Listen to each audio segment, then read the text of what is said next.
Assalamualaikum warahmatullahi wabarakatuh. Alhamdulillahi rabbil alamin. Wassalatu wassalamu ala ashrafil anbiya'i wal mursalin wa ala alihi wa ashabihi wa man tabi'ahum bi ihsanin ila yaumiddin. Rabbi syrah li sadri wa yassir li amri wahlul 'uqdatam min lisani yafqahu qawli, amma ba'du. Alhamdulillah, puji syukur kehadirat Allah, pada sore hari ini kita masih istiqomah untuk thalabul ilmi. Salah satu yang dijanjikan oleh Rasul bagi yang mau thalabul ilmi adalah sahalallahu lahu thariqan ilal jannah. Allah akan mudahkan jalannya nanti menuju ke surga. Mudah-mudahan kita bisa istiqomah. Salawat serta salam semoga tercurah limpahkan pada Nabi kita Muhammad sallallahu alaihi wasallam. Baik teman-teman semuanya, pada sore hari ini kita memasuki surat baru, ya, surat An-Nisa, ya, surat wanita. Ini menarik nanti bahasan-bahasannya, karena isinya juga luar biasa, mukjizat, ya, banyak pelajaran, banyak hikmah, banyak ilmu yang bisa kita petik nanti dari surat An-Nisa ini. Baik, mari kita baca lebih dahulu surat An-Nisa yang akan kita pelajari ini. Kita awali dengan ta'awudz. A'udzu billahi minasy syaithanir rajim. Bismillahirrahmanirrahim. Ya ayyuhan nasu ittaqu rabbakumul ladzi khalaqakum min nafsin wahidatin wa khalaqa minha zawjaha wa batha minhuma rijalan katsiran wa nisaa.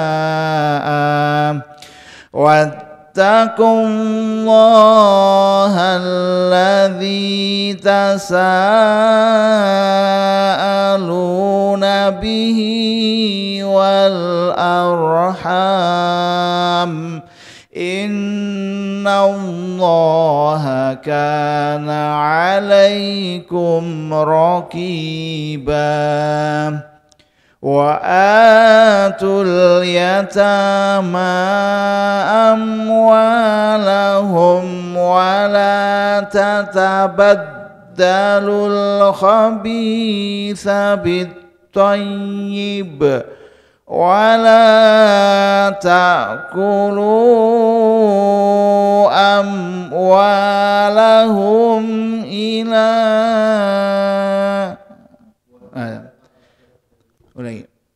ولا تأكلوا أموالهم إلى أموالكم إنه كان حوبا كبيرا.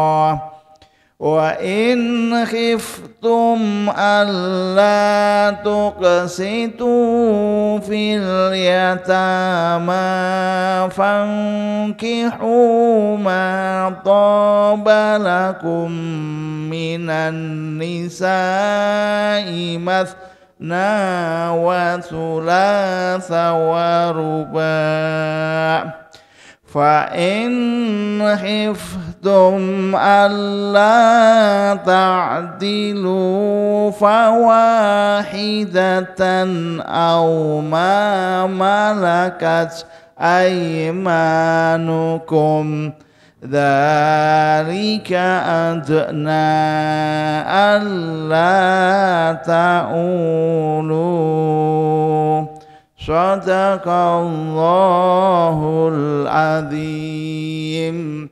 Baik, surat An-Nisa, surat yang keempat, ya, setelah Al-Fatihah kemudian Al-Baqarah, Ali Imran, kemudian An-Nisa.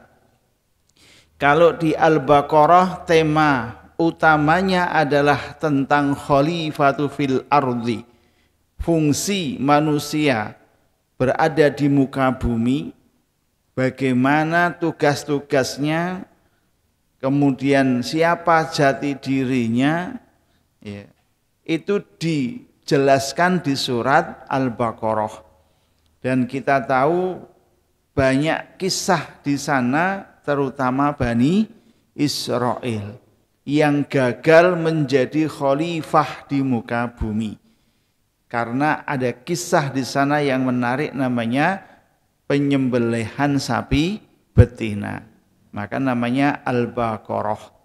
Ya, kemudian masuk surat Ali Imran. Ya, surat Ali Imran kemarin kita bahas tentang tema besarnya adalah keluarga Imran. Ada Imran, kemudian istrinya Imran punya anak namanya siapa? Ya, Imran, ya. Kemudian punya anak namanya Maryam, gitu. Maryam, ya, punya anak namanya Isa. Nah, ini keluarga, ya, yang menjadi teladan dan berhasil menjadi khalifatullahu fil ardi. Jadi seolah-olah ingin menunjukkan ini loh, ya, bukan hanya seorang, dua orang, tapi sudah menjadi keluarga yang bisa menjadi khalifatullah fil ardi, sebagai contoh yang bisa diteladani dalam kehidupan sehari-hari. Bukan nabi, kalau nabi mungkin kita susah untuk mencontohnya, tapi ini manusia biasa yang disejajarkan dengan para nabi. Ya, innallaha astafa Adama wa Nuha wa ala Ibrahima wa ala Imrana alal alamin. Nah, kemudian disusul dengan surat An-Nisa. Ya, surat An-Nisa ini, ya, menarik, ya, karena dari sisi nama, ya, An-Nisa itu adalah wanita. Ya, kenapa disebut suratnya wanita? Padahal nanti kalau kita bahas lebih jauh lagi, ya, tema sentral dari surat An-Nisa adalah tentang hukum-hukum. Ya, banyak hukum nanti yang ada di surat An-Nisa. Ada hukum pernikahan, siapa yang harus dinikahi, ya, mahram. Ya, kemudian ada hukum waris. Ya, kemudian ada hukum interaksi dengan sesama manusia. Ada hukum dengan penguasa, ada hukum dengan beda agama. Jadi, ya, hubungannya dengan hukum. Nah, menarik karena disebut An-Nisa, ya, karena memang kalau kita bicara hukum, itu yang paling potensi untuk didolimi adalah yang lemah. Ya. Nah, yang lemah itu siapa? Yang lemah itu ya wanita. Maka, ya, ketika nanti membahas awal dari surat An-Nisa ini, langsung kita membahas banyak hal tentang hak-hak wanita yang benar-benar dijaga oleh Islam. Ya. Hak-hak wanita yang dilindungi oleh Islam, sehingga tema sentranya, ya, menjadi nama An-Nisa. Ya.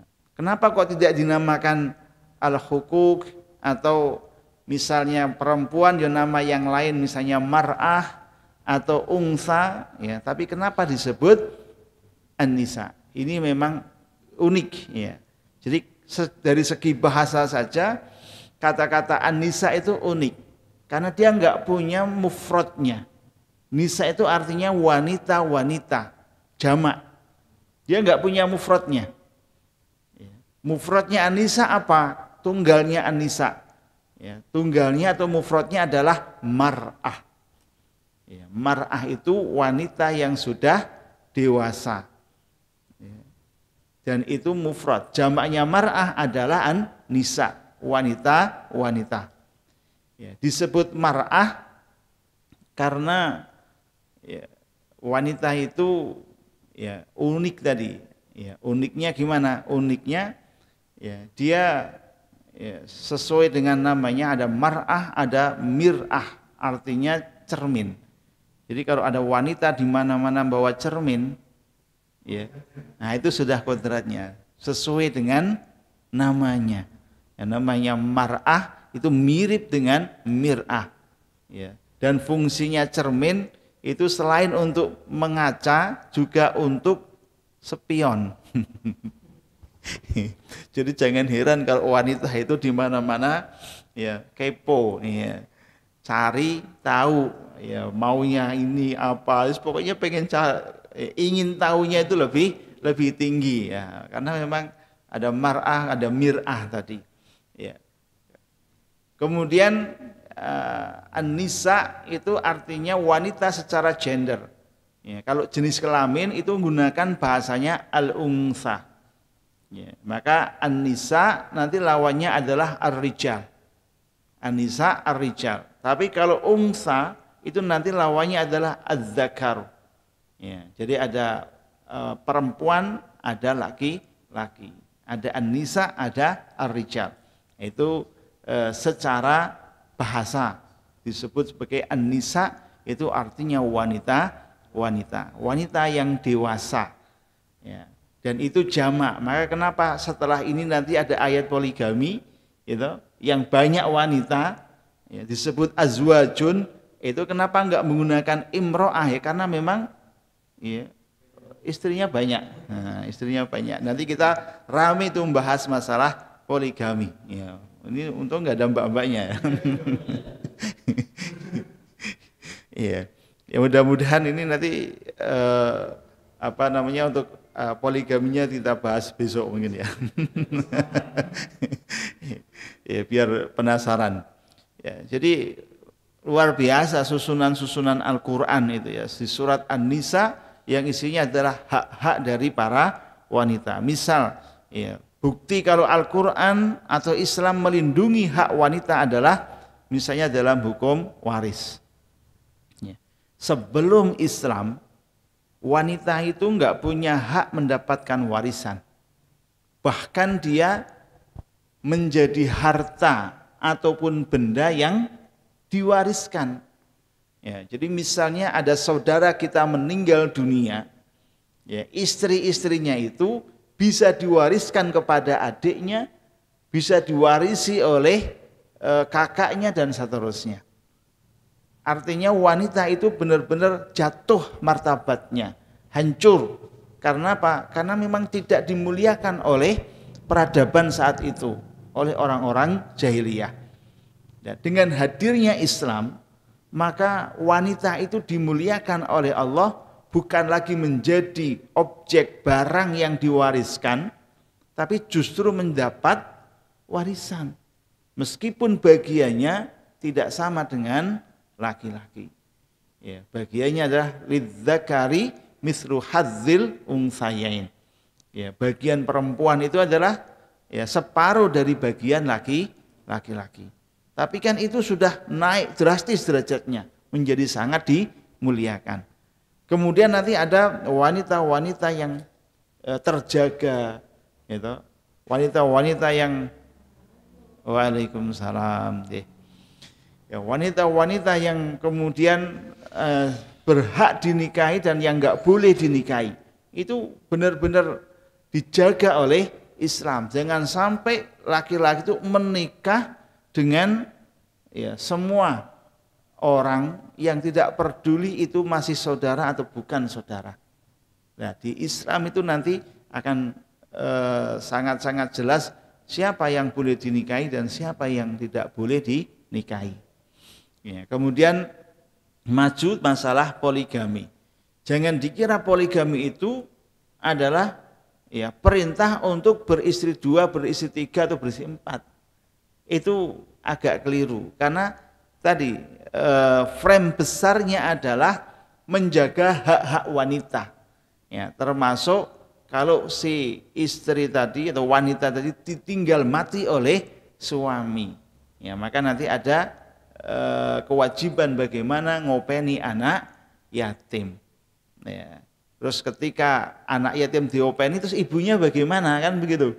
Ya, ya kalau mau menolong anak yatim, ya sekalian nolong ibunya. Iya, iya kan? Ya kita lihat aja para sahabat dulu, ya sahabat-sahabat yang ring satunya Nabi, yang 10 orang dijamin masuk surga, itu rata-rata minimal ketika meninggal dunia itu istrinya 4. Minimal gitu. Karena sebelumnya kan istrinya ada yang 10, ada yang 12, luar biasa orang Arab itu. Tapi sejak kemudian turun ayat ini, turun surat An-Nisa tentang ayat poligami tadi, ya, kemudian mereka diperintah oleh ayat, silakan kamu pilih 4 saja, yang lain kamu ceraikan. Ya. Itu artinya bukan perintah untuk poligami, tapi justru perintah untuk membatasi, ya, membatasi. Memang secara naluri, secara fitrah, laki-laki itu kalau ditanya pengen menikah 1, 2, apa 3, jawabannya ya itu berarti nggak normal itu.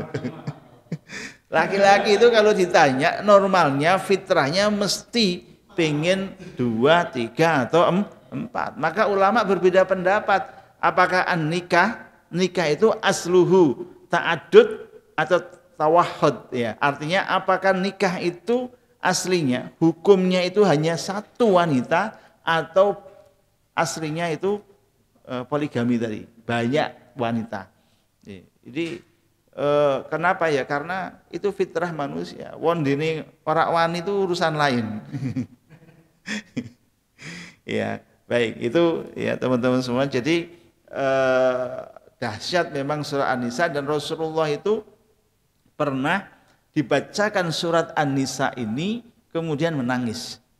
Ya, karena memang isinya luar biasa. Di para Rasul itu kalau mendengarkan ayat itu langsung ingat pada turunnya ayat itu, kemudian isinya itu sangat mengesankan semuanya di hati Rasul. Maka ketika Rasul minta kepada Abdullah, wahai Abdullah, tolong bacakan saya Al-Quran. Ya, Abdullah bilang, ya Rasul, gimana saya harus bacakan Al-Quran? Bukankah Al-Quran itu turun kepada engkau? Bukankah Al-Quran itu ya lebih engkau fahami daripada kami? Ya, Rasul menjawab, saya lebih suka ada orang lain yang membacakan Al-Quran. Yaudah, bacakan saja. Maka diambillah surat An-Nisa. Sampai ayat yang ke-41 dibacakan, Rasul sudah sesenggukan gitu ya, berlinang air mata, menangis. Ya, kenapa? Ya karena saking terharunya mendengar firman Allah, ayat-ayat yang luar biasa, mukjizat. Ya, maka kalau kita membaca Quran sampai enggak terenyuh itu berarti ada yang enggak nyambung. Ya. Baca Quran kok hawane ora betah, itu berarti ada yang ya salah dalam hati kita, perasaan kita. Ya, maka ya mari kita berusaha mencari di mana sih nikmatnya berinteraksi dengan Al-Qur'an. Di mana sih asiknya Al-Qur'an itu ya. Maka ya yel kita kan Al-Qur'an asik. Ya memang benar-benar asik. Ya, kalau enggak sampai menemukan asiknya itu berarti harus terus berusaha. Di mana sih asiknya Al-Qur'an itu?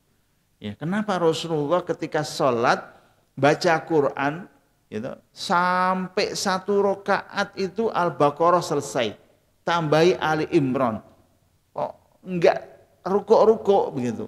Ya, karena saking asiknya ketika membaca Al-Quran itu.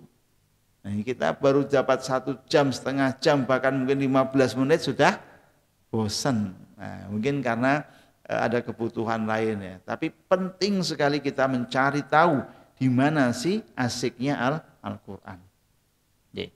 Baik teman-teman semuanya, itu sekilas runtutan ya dari surat Al-Baqarah, kemudian Ali Imran, kemudian masuk surat An-Nisa.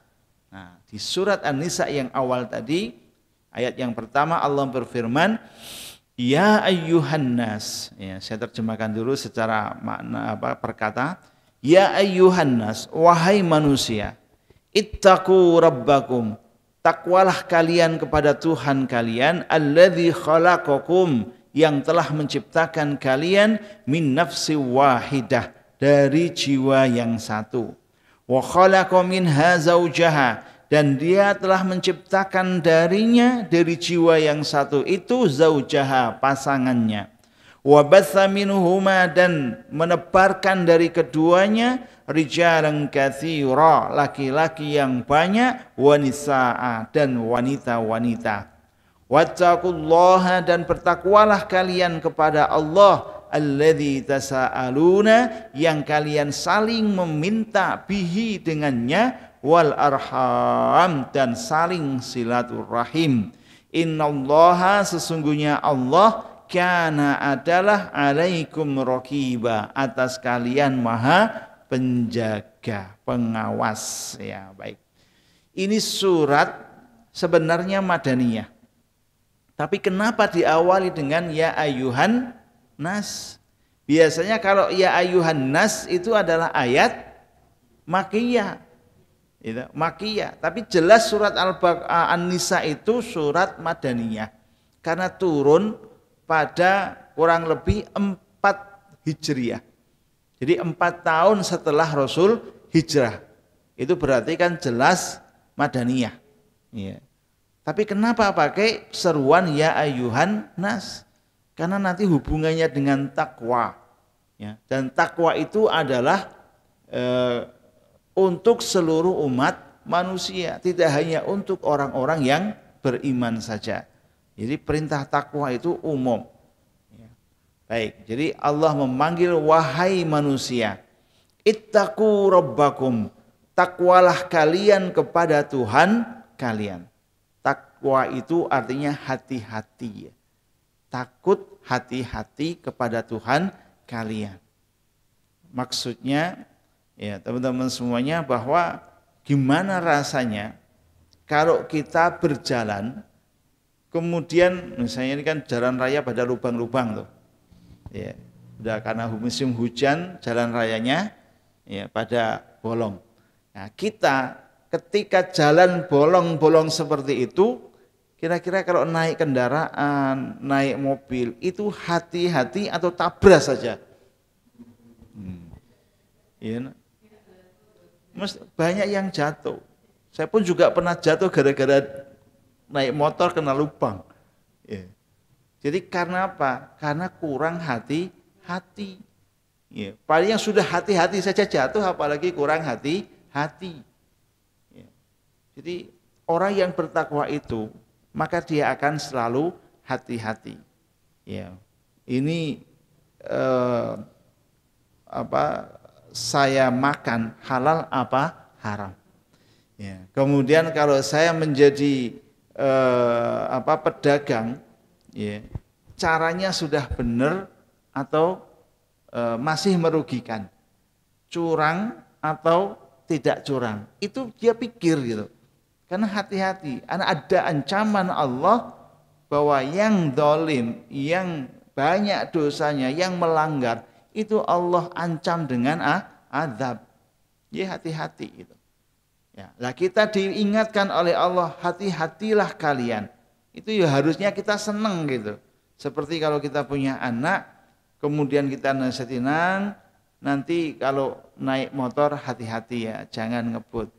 Ya, anaknya bilang, oh iya terima kasih ibu sudah diingatkan. Gitu. Jadi kalau Allah perintahkan ya ayuhan nas ittaqu rabbakum, hati-hati kalian, takutlah kalian kepada Tuhan kalian. Ya, ancamannya mengerikan, meskipun punya ampunan, tetapi Allah juga punya azab, siksa, yang itu sangat dahsyat siksanya. Ya. Takutlah kalian, takwalah kalian kepada Tuhan kalian. Siapa Allah Tuhan kalian itu? Alladzi khalaqakum. Dia yang tahu persis kondisi kalian. Dialah Allah yang telah menciptakan kalian. Di semua manusia itu Allah yang ciptakan. Enggak ada satupun manusia lahir tanpa Allah yang menciptakannya. Ya, misalnya ini lahir sendiri kok gitu ya. Enggak mungkin. Allah yang menciptakan semua manusia itu. Min nafsi wahidah, yang dulu awalnya dari jiwa yang satu, yaitu Nabi Adam. Ya. Semua ahli tafsir sepakatnya begitu. Jadi manusia pertama adalah Nabi Adam, yang Allah ciptakan dari tanah atau dari air?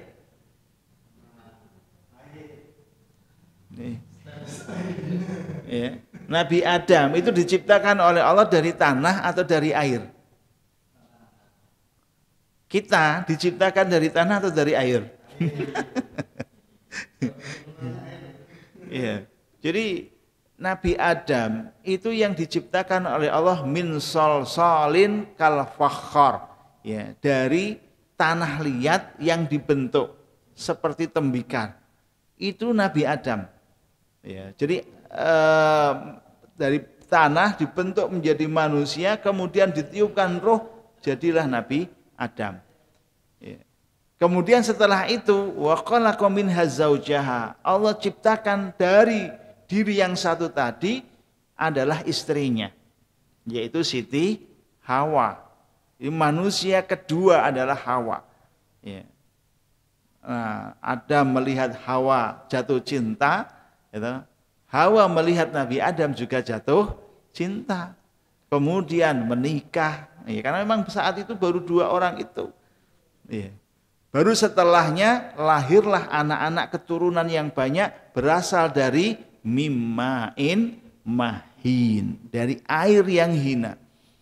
Ya, jadi setelah Adam dan Hawa baru keturunannya dari air. Tapi ketika menciptakan Adam min solsolin kal fakhar, ada min turabin, ya, dari tanah. Nah, kemudian ya, ada yang mengatakan bahwa Hawa itu diciptakan dari tulang rusuk sebelah kiri, ya, bagian belakang, ya, dari Nabi Adam.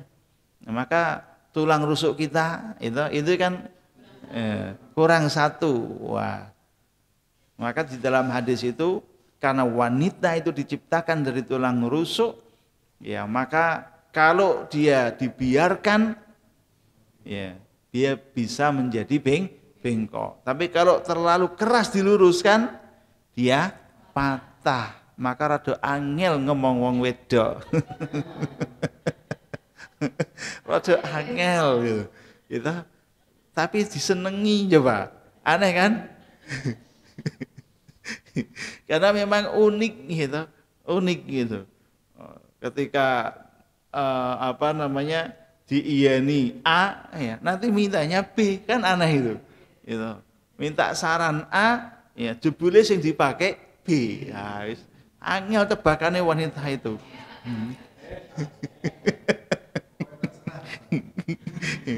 Ya, maka iya, wanita itu kalau kumpulannya sama perempuan itu kadang nggak begitu nyaman, nggak akrab. Tapi akrabnya perempuan itu kumpul dengan laki-laki. Ya, memang fitrahnya begitu, ya, pasangan. Ya, laki-laki itu pasangannya adalah, ya, perempuan. Ya, nggak ada kok perempuan pasangannya perempuan, laki-laki pasangan laki-laki, habis dunia ini. Ya, baik, jadi akhirnya wabatsa minhuma rijalan katsira wa nisaa. Berkembanglah, ya, manusia itu banyak sekali. Ya, rijalan, ya, katsiran, laki-laki yang banyak. Tapi kenapa wanita di sini wanisa enggak dikasih katsiron, ya dikasih katsiran laki-laki? Ya, maksudnya begini, dalam tafsir itu disebutkan, kenapa yang laki-laki disebut katsiran, yang perempuan tidak? Karena yang tampak banyak kelihatannya itu harusnya laki-laki. Perempuan di mana? Di rumah. Iya kan? Kodratnya itu perempuan di mana? Di rumah. Waqarnahunna fi buyutihinna. Waqarna fi buyutihinna, dan mereka itu seharusnya tinggal di rumah.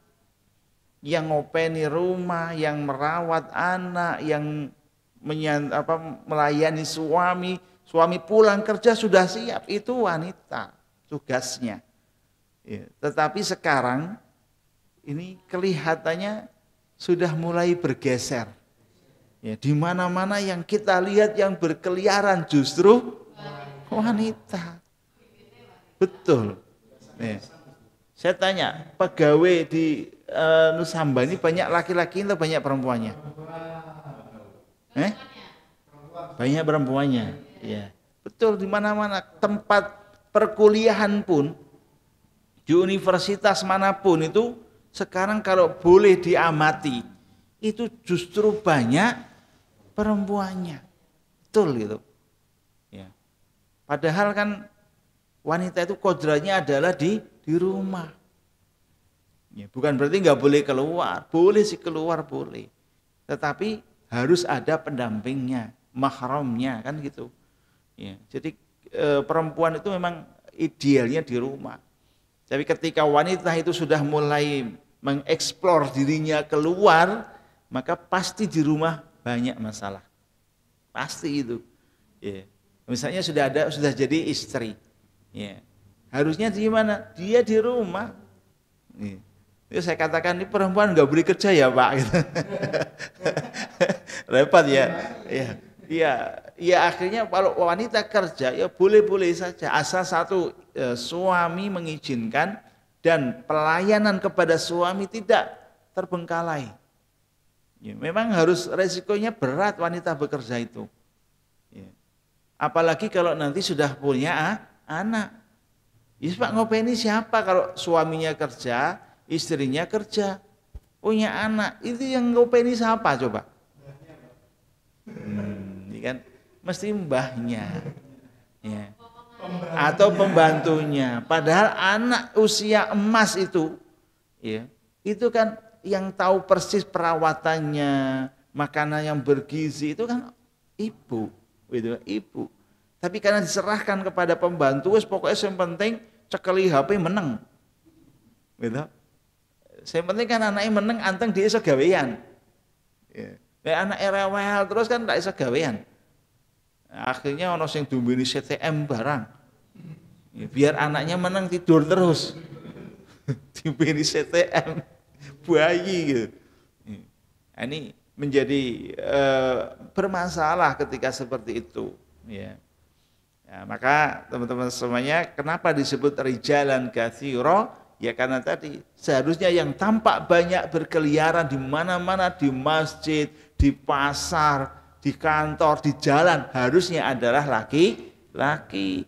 Yang perempuan di mana? Ya perempuan ya waqarna fi buyutihinna, ya wanita tinggal di rumah. Oke. Kemudian wattaqullah, dan bertakwalah kalian kepada Allah. Ini diulangi lagi. Ayo dong takwa kepada Allah. Karena memang Allah berjanji. Ya. Wa may yattaqillaha yaj'al lahu makhraja. Barang siapa yang dia bertakwa kepada Allah akan berikan jalan keluar. Apapun masalahnya. Betul, itu janji Allah. Jadi kalau ada masalah, itu yang pertama sekali kita lakukan adalah tingkatkan kualitas takwanya. Ya, tingkatkan ketakutan kita kepada Allah, kemudian ketaatan kita kepada Allah, maka nanti Allah akan kasih jalan keluar. Gini loh, kamu harus begini, kamu begini. Ya. Itu janji yang Allah berikan. Bahkan sampai wa yarzuqhu min haitsu la yahtasib. Allah akan berikan rizki yang datangnya enggak disangka-sangka. Ya. Coba misalnya, saya yakin kita punya banyak masalah kan. Ya. Coba identifikasi masalah kita. Cari satu yang paling berat. Ya. Kemudian kita coba untuk mencari solusinya dengan cara meningkatkan takwa. Gimana cara meningkatkan takwa itu? Nanti ada di surat Al-Baqarah. Itu ada di surat Ali Imran kemarin kita bahas, yaitu yang pertama adalah alladzina yunfikuna fis sarai wad dharra. Ya, coba intensitas infaknya itu dinaikkan. Ya. Pak, uangnya habis. Habis menurut logika kita. Ya. Hanya kita kurang yakin saja itu loh. Kalau nggak percaya buktikan. Apa benar kita habis itu? Sesuai dengan kemampuan ya, jangan kemudian satu gaji kabeh semua itu ya namanya bunuh diri. Ya, ya habis beneran gitu. Tapi tetap diganti nanti oleh Allah di hari yang lain ya. Tapi ya stres juga, itu namanya berlebihan. Ya, jadi tingkatkan, kalau bisa biasanya sebulan 100 ya naiklah menjadi 200, itu kan nggak berlebihan, masih wajar ya, tingkatkan itu. Nanti kita rasakan apa benar Allah kasih solusi.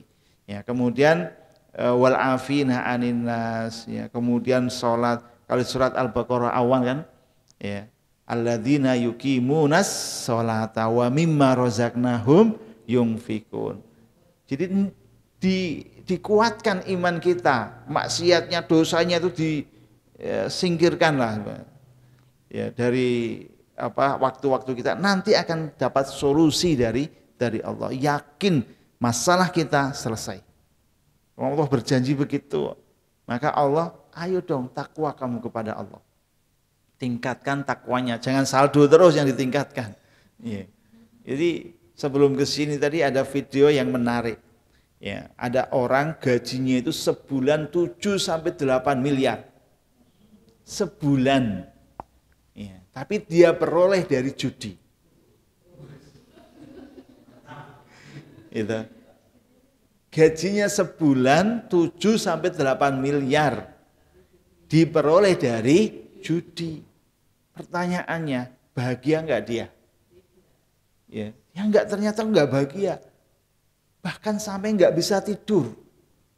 Dia buka HP-nya, dia buka saldo rekeningnya. Rekening saya itu miliaran, ratusan juta, miliaran lah, ratusan miliar itu. Mungkin sudah sampai triliun ya. Tapi kenapa saya enggak bisa tidur? Kenapa enggak bisa bahagia? Bahkan untuk bisa tidur saja dia harus minum obat. Coba bandingkan dengan petani. Itu petaninya petani padi lagi. Ya. Itu kalau habis nanam kemudian sampai panen itu mengkurup saja cukup, itu sudah untung. Ya, belum dimakan tikusnya. Ya, belum kalau kebanjiran. Tapi ketika menikmati makanan yang bawa istrinya di sawah, wah makanannya lezat sekali. Itu pulang capek tidur nyenyak ya, nggak usah pakai minum obat, terus sehat. Coba. Ya, jadi karena memang bahagia itu bukan di materi ya, bukan di materi, ya, bukan pula di jabatan. Jadi kalau mengejar bahagia di materi itu keliru besar. Kalau nggak percaya silahkan buktikan. Kejarlah uang sebanyak-banyaknya, buktikan bahagia enggak? Pasti enggak akan bahagia. Kalau dia ingin bahagianya dari uang. Jabatan juga begitu. Wah, kayaknya kalau jadi presiden atau jadi bupati saja, kayaknya enak ya. Ya, disalami orang banyak, itu foto sana sini gitu, dihormati. Itu nanti ketika dia benar-benar jadi bupati, pusing gitu. Benar-benar pusing, nggak bisa tidur. Bel sana, bel sini, masalah terus bertubi-tubi. Menyelesaikan masalah banyak orang, ya salah dewe gitu. Jadi kalau mencari bahagia di luar itu nggak akan bisa ketemu, karena bahagia itu ada di dalam hati. Itulah keadilan dari Allah. Ya, Allah itu adil sehingga orang miskin bisa bahagia. Gitu. Rakyat jelata bisa bahagia. Kalau ada orang nunggu bahagia kalau mobilnya baru, ya. Itu ketika dapat mobilnya baru, dia tetap kurang aja, tetap nggak bahagia. Apalagi mobil baru, gitu, kredit. Itu pas jatuh tempo bingung gitu. Ya, jadi Allah itu maha adil. Salah satu adilnya Allah adalah Allah letakkan bahagia itu ada di dalam hati. Dan takwa itu hahuna. Rasul sampaikan, at-taqwa mana? Hahuna. Ditunjuk sama Rasul, hahuna. At-taqwa, takwa itu di hati. Itu sumber bahagia kita, sumber kemuliaan kita. Ya, kalau ininya sudah keruh, ininya sudah berpenyakit, maka yang lain pun nggak sehat. Pikirannya nggak sehat, matanya nggak sehat, ucapannya nggak sehat. Yaitu hati. Ya, maka bertakwalah kepada Allah itu adalah memperbaiki ya hati, ya. Manajemen hatinya itu ditingkatkan. Yakin bahagia itu ada di situ. Ya. Maka Allah 2 kali perintah dalam satu ayat ini. Yang pertama, ittaqu rabbakum. Yang kedua, ittaqullah. Takwalah kalian kepada Allah. Alladzi tasa'aluna bihi wal arham. Yang kalian saling meminta dengan nama Allah. Ya, saling meminta, saling berinteraksi, saling bermuamalah dengan nama Allah. Ya, kita berdagang, ya, itu minta ridhonya Allah. Maka bahasanya saya beli karena Allah, saya jual karena Allah, ya, sehingga mendapatkan keberkahan. Bukan hanya semata-mata mendapatkan untung. Jadi semua aktivitas itu libatkanlah Allah. Wal arham, dan saling silaturahim, ini penting. Ya, silaturahim itu. Bahkan sampai ada hadis la yadkhulul jannah qati'ur rahim. Ya, enggak akan masuk surga orang yang memutus tali silaturahim. Yang punya rahim itu adalah ibu-ibu. Ya, yang punya rahim itu ibu. Maka ibu itu kalau dia punya janin di dalam perutnya, lebih sayang sama janinnya atau lebih sayang sama suaminya? Karena ini ya, rahim itu kasih sayang. Maka kadang ada yang mengatakan, kenapa anak yang baru lahir menangis? Kenapa? Karena dia khawatir, jangan-jangan ya kasih sayang orang tuanya ketika di dalam rahim berbeda nanti dengan ketika di luar rahim. Nih, ketika di dalam rahim dilus-lus sayang tuh, ketika sudah lahir sentri oke, tambah gede tambah baying, ya, tambah nakal. Ya. Jadi ini luar biasa. Al-Quran memberikan satu penjelasan kepada kita, wal arham, saling silaturahim. Jangan sampai kita putuskan silaturahim kepada saudara kita. Ya. Karena azab untuk orang yang mutus silaturahim itu bisa disegerakan oleh Allah. Gara-gara rebutan warisan. Karena nanti setelah ini kan bahasanya warisan. Ya, agak sedikit jelimet nanti kalau bahas warisan, ya. Ya, dan itu bisa panjang nanti. Ya. Kemudian ada pernikahan. Jangan sampai karena menikah kemudian putus, cerai misalnya gitu. Kemudian menghancurkan silaturahim yang dibangun oleh 2 keluarga besar. Ya. Karena pernikahan itu kan tidak hanya menyatukan suami dan istri, tapi menyatukan keluarga. 2 keluarga besar. Ya, sehingga ketika ini pisah, jangan sampai silaturahim dengan keluarga ini juga ikut pisah. Karena ini sudah disambungkan dengan ikatan pernikahan dulu. Ada silaturahim yang sudah terbangun sebelumnya. Ya.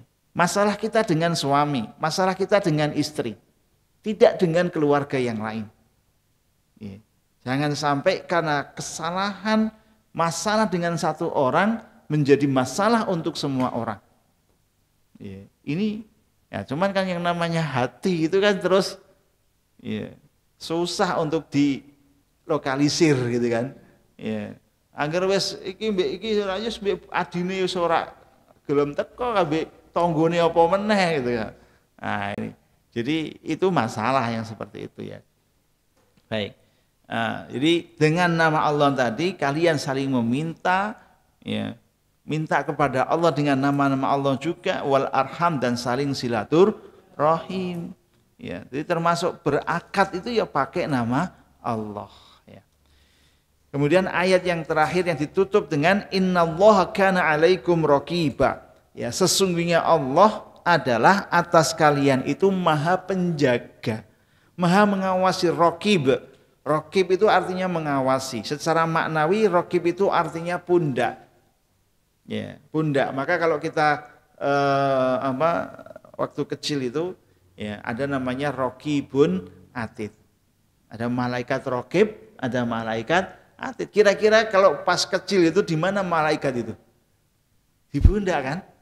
Iya, coba lihat pundak kamu itu kan ada malaikat. Yang rokib yang kanan atau yang kiri? Itu ya, rokib atid. Itu kalau di Quran itu rokib atid itu satu. Rokibun atid. Ya, bukan rokib wa atid. Nah, itu dari mana tuh rokib dan atid itu?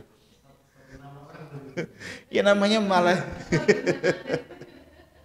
Iya. Jadi malaikat, ya, masa malaikat cuma nyatat yang baik-baik saja. Ya. Nanti ketika ada yang baik, ada yang buruk, malaikat bingung nyatatnya kan.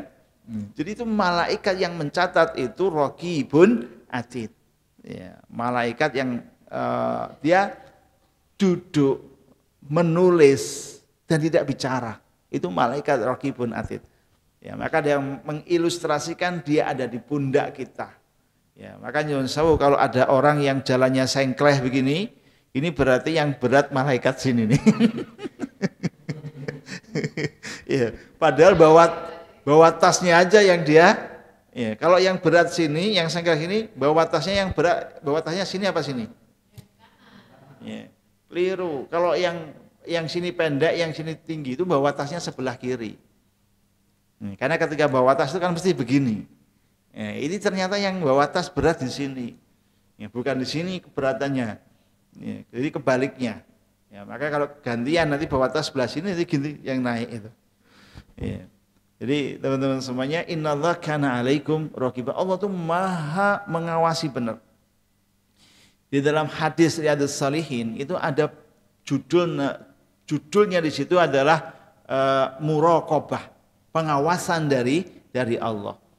Ya. Di situ ada dikisahkan 3 orang, ya, diuji oleh Allah dengan 3 penyakit. Yang pertama diuji oleh Allah dengan penyakit sopa. Sopa itu kayak kusta, ya, penyakit kulit lah, gatal-gatal putih gitu seterusnya. Ya. Yang kedua diuji oleh Allah dengan penyakit akro. Akro itu botak. Botak itu ternyata juga penyakit gitu ya. Kemudian yang ketiga diuji oleh Allah dengan penyakit buta. Nah, Allah kirim malaikat untuk menguji 3 malaikat ini. Maka malaikat datang kepada seorang yang punya penyakit sopak tadi. Ya, penyakit kulit. Dia datang kemudian dia tanya, "Mas, kalau saya doakan, kemudian doa saya makbul, kamu pengen didoakan apa?" Maka yang punya penyakit tadi minta, "Saya pengen kulit saya sembuh. Ya, kulit saya bersih, glowing." Nah, kalau bahasa sekarang ya, glowing lagi. Ya. Kemudian sama malaikat yang menjelma jadi manusia tadi terus berdoa. Setelah doa diusapkan langsung menjadi sembuh. Terus dia tanya lagi, kemudian kalau saya tawari kamu mau minta binatang apa yang paling kamu suka? Saya pengen onta yang bunting. Ya, akhirnya dikasihlah onta yang bunting. Nah, kemudian dikembangbiakkan sampai banyak onta itu. Ya, kemudian datanglah kepada orang kedua yang punya penyakit botak tadi. Ya.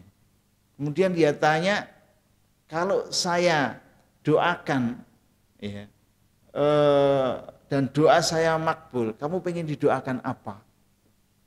Orang bilang, saya pengen rambut saya tumbuh seperti sedia kala. Yang putih-putih jadi hitam semua gitu. Ora sago semir barang. Hanya itu, ya saya pengen pokoknya rambut saya itu sembuh. Ya, maka kemudian doakan sama malaikat tadi yang jelma menjadi manusia, langsung rambutnya tumbuh gitu. Ya, setelah itu ditawari, kamu pengen apa? Kalau saya doakan kamu pengen binatang apa? Dia minta, saya pengen sapi atau kerbau yang bunting. Akhirnya dikasihlah sapi atau kerbau yang bunting itu, kemudian dikembangbiakkan sampai banyak. Ya. Kemudian datanglah ke orang yang ketiga, ya, orang yang buta. Ya bilang, ya saya mau doakan kamu. Kalau doa saya makbul, kamu pengen didoakan apa? Ya, kalau gitu tolong doakan saya untuk bisa melihat, ya, untuk bisa baca ayat-ayat Allah, ya, sehingga bisa bersyukur. Baik, saya doakan. Ya, didoakan sama orang tadi. Akhirnya sembuh benar matanya. Terus ditawari, kalau kamu pengen binatang apa? Kalau saya minta kemudian dikasih. Saya pengen kambing saja yang bunting. Akhirnya dikasih kambing bunting. Semuanya berkembang biak. Yang onta jadi banyak, yang sapi jadi banyak, yang kambing juga jadi banyak sekali. Nah, akhirnya terus Allah ingin menguji di mana rasa syukur masing-masing dari orang yang diberi penyakit dan sembuh tadi. Ya, malaikat menjelma lagi menjadi manusia, dalam hal ini posisinya compang-camping. Ya. Seperti posisi ketika menemui orang yang punya penyakit kulit, dia datang seperti orang yang punya penyakit kulit tadi. Dia bilang, saya punya penyakit seperti ini, saya sudah nggak punya uang, saya pengen bepergian, musafir, saya minta sedikit rezeki dari kamu, boleh nggak? Ya. Orang yang punya onta yang tadinya kulitnya bolang-bonteng itu, ya, sembuh itu, kemudian dia bilang, enak saja kamu minta, ini saya kembang biakan dengan susah payah dan ini karena usaha saya sendiri. Ya, masa mau enak saja minta gitu, bahasanya kasar dan seterusnya. Oh, kamu tuh nggak sadar ya, dulu kamu seperti apa, dulu bagaimana, sekarang bagaimana. Ya itu dulu, sekarang kan beda. Ya, maka terus karena kamu seperti itu, maka saya akan berdoa kamu hancur seperti dulu lagi. Dia doa lagi, habis dia. Ya. Karena malaikat tadi, karena dia datang memang untuk menguji. Ya. Nah, karena nggak pandai bersyukur. Datang lagi kepada orang yang botak tadi. Ya, dia dalam posisi seperti dulu, dia botak, miskin, nggak punya apa-apa. Datang minta. Ya, jawabannya sama dengan yang pertama. Kamu sukanya usaha gitu loh. Ya, saya kan sudah capek-capek membesarkan sapi ini banyak. Sama seperti tadi, akhirnya didoakan habis lagi kembali botaknya. Waduh, botak lagi dia. Kembali seperti sebelumnya. Ya, ini. Ya. Kemudian dia datang kepada yang ketiga yang punya penyakit buta tadi. Ya. Dia cerita dalam posisi buta, kemudian dia miskin, musafir. Tapi yang ini dia pandai bersyukur. Ya, dia merasa dulu saya juga seperti kamu, saya ditolong oleh orang, didoakan dan akhirnya sembuh. Maka sekarang kalau kamu pengen kambing silahkan ambil sesuka hatimu, berapa, 2, 3, 4, 5 silahkan bawa. Ya, inilah orang yang merasa diawasi oleh Allah, orang yang dia muraqabah, ya, raqibun, ya. Allah itu maha menjaga, maha mengawasi, dia benar-benar merasa Allah ada, Allah bersama dengan dia. Nah, maka dia kemudian muncul rasa syukur. Nah, ini ya, jadi kalau bahasa kita sadar diawasi oleh Allah, maka kita enggak akan berlaku zalim, enggak akan berlaku semena-mena. Nah, ada lagi kisahnya seorang sahabat, ya, dia penggembala kambing. Kambingnya banyak itu. Kambing punya tuannya itu. Kemudian Umar datang, ya, kemudian bilang sama si penggembala itu, kamu punya kamu atau punya siapa ini? Punya tuan saya kambing ini. Yaudah kalau gitu, tolong saya beli satu saja. Ya, sebentar saya tak bilang dulu sama tuan saya. Ya, dia bilang, kenapa harus bilang? Kan kambingnya banyak. Iya banyak. Kalau kamu ambil satu aja kan tuanmu nggak ngerti. Bener, tuanku nggak tahu, tapi Allah tahu. Hebatnya penggembala kambing loh. Saya sembelih satu, tuan saya nggak tahu, tapi Tuhan saya tahu. Ini rasa pengawasan dari Allah. Akhirnya luar biasa. Maka kalau kita ini sudah punya jiwa raqobahnya kuat, ya, itu kalau kerja nggak usah diawasi oleh atasan. Ya, nggak usah harus ada CCTV. Ya, karena apa? Langsung Allah yang ngawasi. Ya, semakin kuat muraqabahnya, dia semakin amanah. Semakin dahsyat rasa kesadaran diawasi oleh Allah, pasti nggak akan menyelewengkan, ya, melanggar dan seterusnya. Wah, ini atasanmu kan nggak tahu, ya. Atasanmu kan nggak ngerti, wes pokok bawa saja nggak apa-apa. Iya, atasan nggak tahu, tapi Allah tahu. Ya. Ya, kisah yang ketiga yang sering kita dengar, ya, yaitu kisahnya seorang santri yang kemudian oleh kiainya itu suruh nyembelih ayam. Ya, misalnya ada 3 orang santri, sembelihlah ayam ini di tempat yang sepi, yang nggak ada seorang pun yang tahu. Ya, kisahnya kan masyhur itu. Ya, kemudian ada yang satu langsung gampang, yai siap, gitu.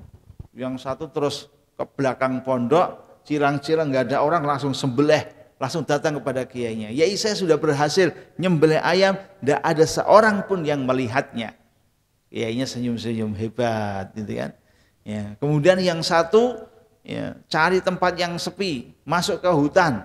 Ya, kemudian cilang-cilang nggak ada orang, sembelih, datang ke kiainya. Saya sudah berhasil, Yai. Tadi saya sembelih tengah hutan, nggak ada seorang pun yang melihatnya. Kiainya mantuk-mantuk, ya bagus. Yang satu ini, yang satu dia datang ke belakang pondok, ya nggak ada orang, tapi Allah melihat, nggak jadi. Ya, dibawa ke hutan, silang-silang nggak ada orang, Allah melihat, nggak jadi. Akhirnya kemanapun dia berada, Allah melihat. Akhirnya dia gagal mengeksekusi ayam itu, dia kembali kepada Yai, kemudian bilang, Yai mohon maaf saya nggak berhasil. Ya, saya selalu merasa diawasi, ada yang melihat, maka saya nggak sembelih ayam ini. Ya, maka oleh kiainya, ya dari 3 santriku itu kamu yang sukses, kamu yang bisa menangkap makna muraqabah itu. Ya, dimanapun kita berada, memang nggak bisa sembunyi dari Allah, nggak bisa lepas dari pengawasan Allah. Sehingga ini menjadi penting, ya, bagi kita agar dimanapun kita berada untuk tetap baik. Ya, karena Allah melihat, Allah selalu menyaksikan, dan Allah bersama dengan kita. Keliru kalau wis ora ana wong kok beres apa-apa gitu ya. Serana wong gitu. Ya. Banyak yang akhirnya terus nek konangan dia malu. Ya, ciri-ciri kebaikan, ciri-ciri keburukan itu kalau konangan orang lain malu, maka dia pengennya tidak ada yang tahu. Beda dengan kebaikan.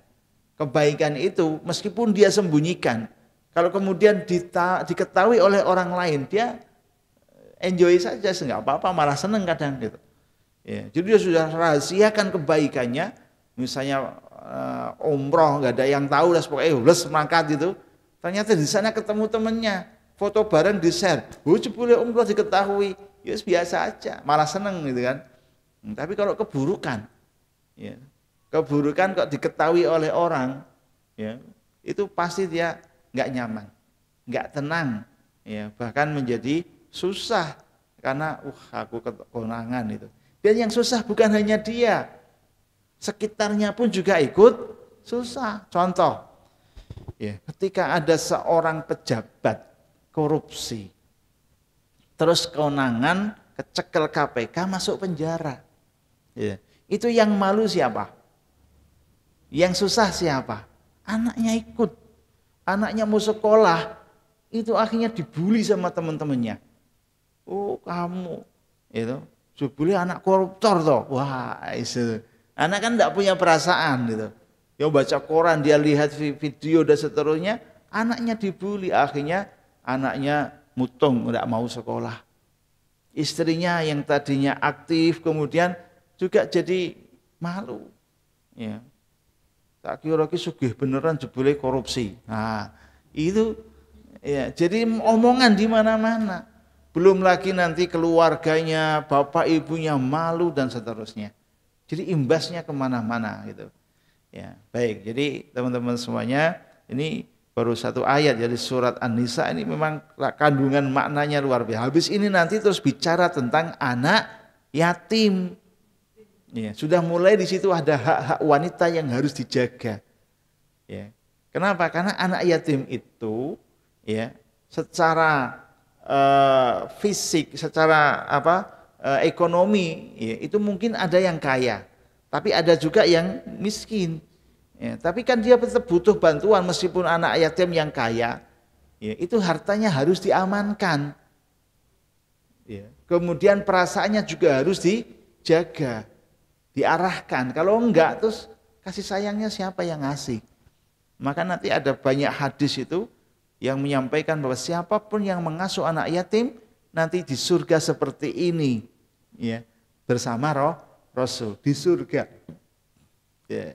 Jadi ini surat An-Nisa yang pertama bicara tentang takwa, ya, kemudian bicara tentang asal usul manusia, kemudian menjadi banyak, kemudian silaturahim, jagalah silaturahim tadi, ya, karena Allah sudah menyampaikan kita itu satu bapak, ya, satu keturunan. Kenapa sama saudara kandung gara-gara rebutan waris orang mau setegur sapa? Ya, bahkan ada yang saling bunuh membunuh loh itu gara-gara rebutan waris. Ya. Baik, teman-teman semuanya, ini barangkali pertemuan kita pada hari ini kaitannya tentang surat An-Nisa, ya, ayat yang pertama. Kita lanjutkan insyaallah pada pertemuan yang akan datang. Monggo kalau ada pertanyaan kami persilakan. Terima kasih Ustadz. Assalamualaikum warahmatullahi wabarakatuh. Waalaikumsalam warahmatullahi wabarakatuh. Saya mau tanya, memang dulu sudah dapat penjelasan masalah infak dan sedekah waktu sekolah, tapi lupa. Ini mau tanya apa istilahnya antara infak, pengertian mengenai infak dan sedekah ya Ustadz. Yang saya tanyakan, misalkan kita ada acara kayak di lingkungan ya Ustadz ya, itu kan ada kita kematian, takziah, kemudian ada tengok bayi, ada kemudian ada istilahnya nyumbang, terus kemudian ada tinggal orang sakit. Nah itu termasuk sedekah atau apa maksudnya gitu lah. Terus kemudian kalau infak kan memang kita tertujunya pada satu fokus yang kemudian kita infakkan mungkin ke masjid atau musolah ya, atau berupa tanah atau apa. Tapi kalau itu kan merupakan sedekah atau bukan Ustadz, yang termasuk itu dari dalam lingkungan kita di dalam lingkungan istilahnya kita bermasyarakat. Terima kasih. Assalamualaikum warahmatullahi wabarakatuh. Waalaikumsalam warahmatullahi wabarakatuh. Jadi kita bedakan dulu makna-maknanya ya. Kalau sedekah ya, sedekah itu garis besarnya semua itu nanti masuknya ke sedekah. Karena sedekah itu enggak harus berupa materi. Senyum pun sedekah. Kalimat thayyibah subhanallah sedekah. Walhamdulillah sedekah. Ya, kebaikan apapun membantu orang yang jatuh dibangkitkan, bantu orang ngangkatin barang, itu sedekah semua. Bahkan seorang istri yang mau ya hubungan dengan suami itu namanya sedekah juga. Ya, maka kalau suami mau minta kepada istri bilangnya, Pak sedekah dulu. Nah, gitu. Iya sedekah. Ya itu sedekah. Ya sedekah juga ada yang wajib gitu kan. Ya, jadi kalau kemudian itu dimasukkan iuran tadi dimasukkan sebagai bentuk sedekah, itu sangat-sangat masuk itu, sangat-sangat masuk. Ya, tinggal kita niatnya saja ya. Jangan terpaksa ya. Oh, niatkan, ikhlaskan, insya Allah nanti diganti oleh Allah. Karena itu bagian dari kebaikan untuk sesama manusia. Ada yang sakit kita datang jenguk, ya iuran itu kan baik. Ya, kemudian ada takziah kematian, ya kita datang kemudian memberikan sedikit bantuan, ya itu juga bagian dari sedekah. Jadi sedekah itu memang tidak harus berupa materi, ya, tenaga pun boleh, pikiran pun juga boleh. Kalau infak, infak itu harus materi, wujudnya ada. Ya, infak kepada istri, infak kepada anak, itu kan, memberikan infak ke masjid. Aku infak senyum aja ya kepada masjid itu, nggak bisa. Ya. Jadi materi bentuknya apapun dia itu infak materi. Ya, infak ini sudah mengerucut pada kalau bicara yunfikuna pasti ada mimma rozaknahum itu. Artinya ada rizki di situ. Ya. Ada yang wajib, ada yang sunnah. Ya. Yang wajib seorang suami kepada istri. Ya. Yang sunnah yang memberikan pada anak yatim, yang sakit, takziah. Jadi bisa masuk ke infak juga. Nah, jadi ada sedekah, ada infak, nanti ada zakat. Zakat beda sendiri nanti. Zakat sudah khusus dia. Ya, zakat nanti garis besarnya bisa disebut infak, bisa disebut sedekah. Tapi sedekah belum tentu zakat. Infak belum tentu zakat, kan gitu. Iya kan? Karena dia sudah lebih terperinci, ada aturannya, ada syaratnya gitu. Maka jangan sampai ketika kita berzakat jebule sedekah. Iya kan? Gitu. Karena ada aturannya begitu. Ya, jangan sampai ketika kita ini saya zakat, tak bagi sendiri, kamu sekian. GG ini sedekah. GG ini infak, bukan zakat. Kan gitu. Karena zakat itu hitungannya jelas, 2,5%. Ya itu oke, tak persen we gimana? Ya monggo. Tapi nek disebut sedekah atau infak ya jangan ngambek gitu kan.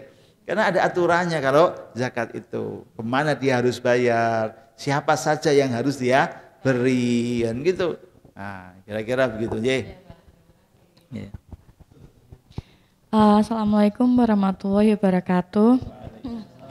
Ustadz, ini agak keluar dari topik nggak apa-apa ya? Boleh. Ustadz, mau tanya, kan ada orang tua yang zalim sekali kan Pak Ustadz, tapi punya anak yang soleh. Yang zalim, yang anaknya soleh hafiz Quran. Nah, apakah orang tua itu nantinya akan terampuni dosanya atau gimana, nanti atau masuk surga atau gimana? Sedangkan dia benar-benar zalim, zalim-zalimnya seperti itu. Dari kepada tetangganya, kepada saudaranya, pokoknya kepada orang-orang seperti itu. Enggak. Tapi juga anaknya juga ada yang keluar dari Islam seperti itu. Nah itu nantinya tuh gimana itu Ustadz? Terima kasih. Masih sholat atau sudah nggak Islam? Ya kadang sholat tapi nggak genah gitu loh Pak Ustadz. Maksudnya bener, pokoknya dia kepada cucunya aja dia kadang kayak menganiaya itu. Iya. Dia benar-benar zalim sih Pak Ustadz seperti itu. Kadang kepada desa ada aja dia mengklaim yang bukan hak milik dia. Tapi dia punya anak yang hafiz Quran gitu. Gitu seperti itu Ustadz. Terima kasih. Itu yang zalim suaminya atau istrinya? Dua-duanya. Oh, dua-duanya. Dua-duanya itu. Ya mungkin mbahnya yang soleh itu. Ya mungkin mbahnya dari bapaknya atau mbahnya dari ibunya itu yang doanya mudah-mudahan aku punya anak dan keturunannya yang soleh. Anaknya nggak soleh berarti nanti cucunya yang soleh. Sangat mungkin seperti itu. Nah, bagaimana nasib seorang bapak kalau bapaknya dolim, ya kemudian anaknya soleh, hafal Quran dan seterusnya. Ya, kalau masih punya iman itu nanti bisa pengaruh, ya, bisa pengaruh kepada orang tua. Kebaikan anak, ya itu kan termasuk salah satu yang nggak terputus pahalanya adalah anak yang solih, ya, yang ketika mendoakan orang tuanya. Jadi sangat mungkin kalau selamat dia masih punya iman, selama meninggalnya dia membawa iman. Apalagi masih hidup, kemudian dia mau tobat, kemudian sekarang tobat, kemudian meninggal beriman. Itu sangat pengaruh anaknya itu kepada orang tua. Karena ada imannya, meskipun berbeda. Ya, ada yang mengatakan begini, ketika nanti yang soleh itu anaknya masuk surga misalnya di derajat yang nomor 10, swargonya nomor 10. Orang tuanya ada di derajat nomor 1, sama-sama di surga. Ya, tapi karena anak ini soleh, anaknya yang turun ke bawah atau bapaknya yang naik ke atas, kan gitu. Kalau menurut Al-Quran itu, ya, wa ma alatsnahum min amalihim min syai'. Ya. Jadi orang-orang yang beriman, kemudian dia mewariskan, bahasanya mengikutkan keturunannya dengan iman, ya, dengan iman yang sama, maka Allah akan kumpulkan mereka bersama di surga selama punya iman. Ya. Kemudian wa ma alasnahu min amalihi min syai', enggak akan kami kurangi. Maka kalau enggak dikurangi, maka yang di atas enggak mungkin turun dong. Namanya dikurangi kan? Nah, maka yang di bawah ini yang dinaikkan ke atas. Maka bahagialah punya orang tua yang punya anak soleh hafal Quran. Itu yang akan mengangkat derajat orang tua.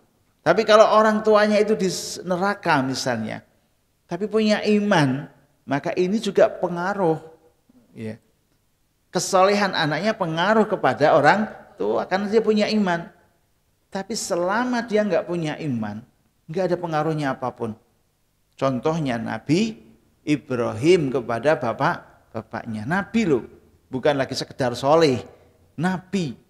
Tapi karena orang tuanya itu mati dalam keadaan kafir, maka Nabi Ibrahim saja sudah tidak lagi mendoakan kepada orang tuanya. Karena tahu mati dalam keadaan kafir gitu. Begitu juga orang tuanya yang soleh, anaknya yang kafir. Seperti Nabi Nuh. Iya. Kan'an itu sudah minta Nabi Nuh, ayo nak naik kapal bersama kami. Ya, kemudian tidak mau kan, harus kena gelombang mati di depan bapaknya. Terus Nabi Nuh berdoa, ya Allah itu keluargaku, minta diselamatkan dan seterusnya. Enggak bisa, itu bukan lagi keluargamu wahai Nabi Nuh. Ya, jadi selama enggak ada iman putus, tapi selama masih ada iman masih bisa bermanfaat. Itu jadi. Ya, baik. Ada lagi? Saya terakhir Ustadz. Yeah. Baik Ustadz, terima kasih. Tadi kan dalam penjelasan di awal bahwa idealnya atau secara syar'inya memang seorang wanita, seorang perempuan itu di rumah. Artinya di sini berarti bahwa perempuan itu ya dia bekerja pada ranah-ranah domestik. Akan tetapi pada dewasa ini, di dunia modern ini sepertinya kok mulai diangkat isu-isu tentang gender feminisme. Nah, agar ada kesetaraan antara laki-laki dan laki-laki dan perempuan punya porsi yang sama, punya kedudukan yang sama, terutama dalam hal ranah publik dan sosial. Nah, sejauh ini bagaimana Al-Quran membatasi agar perempuan itu tetap bisa sesuai syariat, tidak nyalai kodrat, tapi juga bisa eksis di ranah publik. Begitu Ustaz, terima kasih. Ya, baik. Jadi dulu itu ada ucapan para ulama gini, kalau punya 2 atau 3 anak perempuan, itu dia jadi orang kaya. Orang tuanya jadi kaya. Kok bisa? Iya. Bukan. Karena wanita itu kan kerjaannya di rumah. Artinya dulu pekerjaan wanita itu ya nyulam, bikin prakarya tangan itu. Ya bahasanya home industry. Ya, kerupo dan seterusnya lah bahasa kalau sekarang. Ya itu yang dibuatnya di rumah, ya, yang itu sambil kemudian dengan pekerjaan yang dia kewajiban di rumah, sehingga ada ulama yang mengatakan kalau punya 3 anak perempuan saja dia jadi orang kaya itu bapaknya. Ya, kenapa ya? Karena tadi tugasnya di rumah sudah bisa nyulam, kan mahal harganya. Ya. Artinya bahwa Allah enggak membatasi wanita itu untuk bekerja. Ya, cuman kodratnya harus berbeda dong dengan laki-laki. Ya, secara fisik aja jelas berbeda. Kenapa harus ada mahram ketika dia keluar rumah? Ya, karena memang secara fisik itu berbeda. Secara kewajiban juga berbeda. Emansipasi boleh, kesetaraan gender boleh, tetapi ya harus ada batasannya. Jangan sampai laki-laki tinju, perempuan ikut tinju. Itu sudah di luar ya di luar emansipasi sebenarnya. Itu nggak kasihan? Kita tuh kasihan loh. Ya, melihat perempuan saling jotos-jotosan itu. Kok iso perempuan harus dibeli kok malah ini jotos-jotosan itu kan. Jadi kita ini nggak tahu kodratnya. Dia itu lembut, halus, bukan brutal seperti itu. Ya, laki-laki sepak bola, perempuan ikut sepak bola. Nek hamil yo piye gitu loh. Ya, nanti kalau seperti itu ada masalah di kandungan, ada masalah di kan memang bukan ranahnya gitu. Nah, jadi marilah kita dudukkan pada posisinya. Kalau mau thalabul ilmi silakan, laki-laki perempuan tidak ada batasan.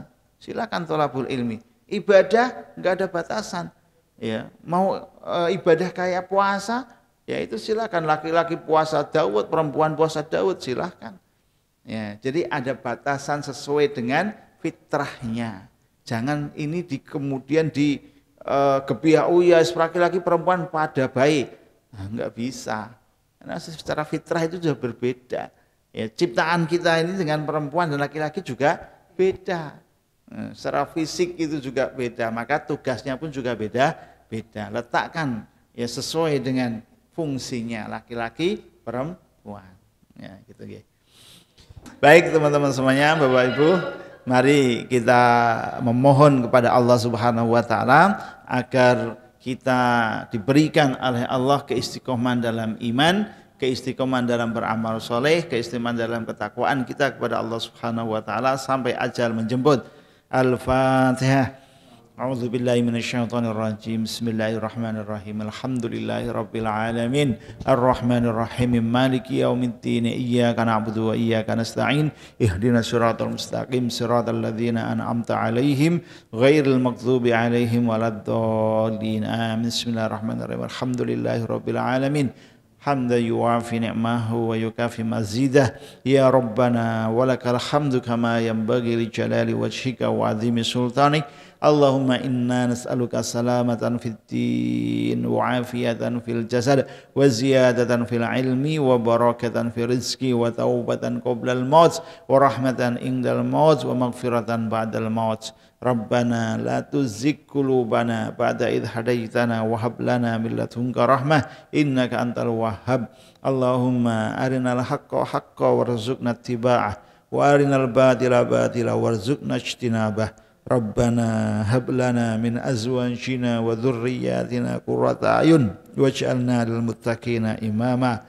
Rabbana sahhil umurana wa umura walidayna wa umura jami'il muslimin ma damat as-samawati wal ard. Allahumma inna ala dzikrika wa syukrika wa husni ibadatik. Rabbana dhalamna anfusana wa illam taghfir lana wa tarhamna lanakunanna minal khasirin. Allahumma inna nas'aluka ilman nafi'a wa rizqan wasi'a wa shifaan min kulli da'in wa saqamin bi rahmatika ya arhamar rahimin. Allahumma inna nas'aluka ridhaka wal jannah wa na'udzubika min sakhatika wan nar. Rabbana atina fid dunya hasanah wa fil akhirati hasanah wa qina adzabannar. Subhana rabbika rabbil izzati amma yasifun wa salamun alal mursalin walhamdulillahi rabbil alamin. Assalamualaikum warahmatullahi wabarakatuh. Waalaikumsalam warahmatullahi wabarakatuh.